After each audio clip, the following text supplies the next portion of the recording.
सपनों की उड़ान। इस कहानी में हम एक छोटे से गांव के बच्चे की कहानी सुनते हैं जो अपने सपनों को पूरा करने के लिए कठिनाइयों का सामना करती है। एक छोटे से गांव में लक्ष्मी नाम की एक बच्ची रहती थी। वो बहुत ही संवेदनशील और सपनों की दुनिया में खोए रहने वाली थी। लक्ष्य के दिल में एक सपना था कि वो एक दिन अपने गांव को ऊंचाई तक ले जाएगी और उसे खुशहाली और सम्मान की ऊंचाई प्राप्त होगी। लक्ष्मी के पास गरीबी के कारण कई कठिनाइयाँ थी। उसके परिवार को रोजगार की कमी थी और उन्होंने बुनियादी आवश्यकताओं को पूरा करने के लिए संघर्ष करना पड़ता था। लेकिन लक्ष्मी नहीं हारी। वो हमेशा अपने सपने के पीछे लगी रही थी।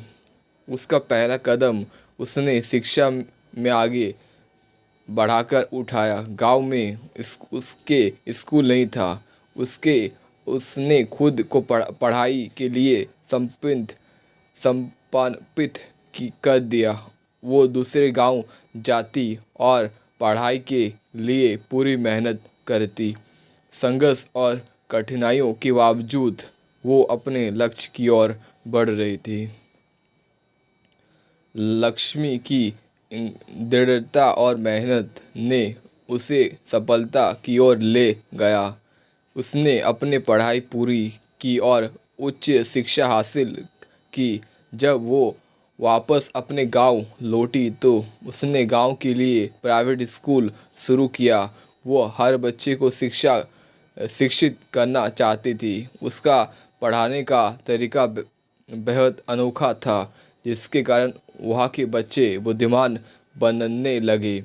लक्ष्मी के संघर्ष और प्रगति की कथा गांव के लोगों को प्रेरित करने लगी। वो उनकी आदर्श बन गई थी और उन्होंने भी अपने सपनों की पूर्ति के लिए मेहनत करना शुरू कर दिया।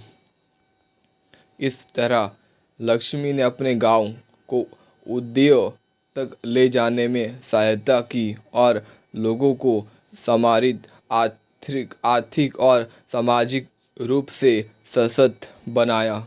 ये कहानी हमें सिखाती है कि हमें अपने सपनों के पीछे दृढ़ता से खड़ा होना चाहिए। कठिनाइयों के बावजूद हमें अपनी मेहनत और संपन्न बनाए रखने की आवश्यकता होती है। जब हम अपने सपनों के प्राप्ति विश्वास रखते हैं और मेहनत करते हैं तो हम आपातकाल में भी सफलता की ओर बढ़ सकते हैं।